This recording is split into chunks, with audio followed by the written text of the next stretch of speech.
আসসালামু আলাইকুম রহমতুল্লাহ। সাইমা পেন্টিং হাউসে আপনাকে স্বাগত। আমরা এই চ্যানেলে শুধুমাত্র রঙের কাজের ভিডিও করে থাকি। আমার এই চ্যানেলের ভিডিওগুলো যদি আপনার ভালো লাগে তাহলে সাবস্ক্রাইব করে পাশে থাকবেন, ধন্যবাদ। আর যারা ফেসবুক থেকে দেখছেন তারা ফলো করে পাশে থাকবেন। সাইমা পেন্টিং হাউস আপনাকে দিবে পেন্টিং টিপস, যেমন আপনার বাড়ি, বাসা, অফিস, আদালত, স্কুল, কলেজ এভরিথিং রঙের যাবতীয় কাজে যেমন আমরা নিজেরাও কাজ করে থাকি, এমন আপনি যদি চান আপনি নিজেও কাজ করতে পারেন। সেই কাজের অভিজ্ঞতা ও ধারণা নিতে পারেন সাইমা পেন্টিং হাউসের মাধ্যমে।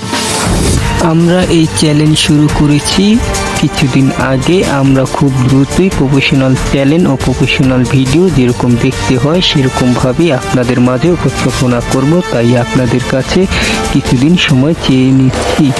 রঙের কাজের কিছু বিষয়।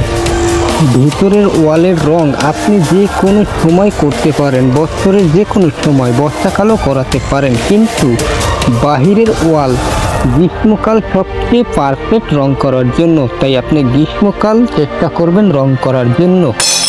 আর প্লাস্টিক পেইন্ট ও ডিস্টেম্বার সাধারণত বেশিরভাগই ভিতরের ওয়ালে করে থাকে। এই রংটা বাহিরে দেওয়া যায় না, কারণ বাহিরে আবহাওয়া ব্যতিক্রম, তাই দেওয়া যায় না। এমনকি বাহিরে বৃষ্টি হয়, ঝড় তুফান হয়, সে কারণেও দেওয়া হয় না। আর সাধারণত মানুষ প্লাস্টিক পেইন্টই বেশিরভাগ ব্যবহার করে থাকে। তবে বাড়ি রং করার আগে একটি কথা ভাবুন যে আপনি যে আপনার বাড়ি রং করাচ্ছেন সেই রঙের প্লাস্টারের বয়স কত। যদি আপনার বিল্ডিং নতুন হয়ে থাকে তাহলে আপনি প্লাস্টারের অতএব যে সিমেন্টের যে আস্তর দিয়ে থাকেন সেই আস্তরের কমপক্ষে 90 দিন বয়স হয়েছে কিনা নিশ্চয়ই যাচাই বাছাই করে নেবেন, কারণ 90 দিন বয়স হয়ে গেলে আপনার ওয়াল রং করার জন্য উপযোগী।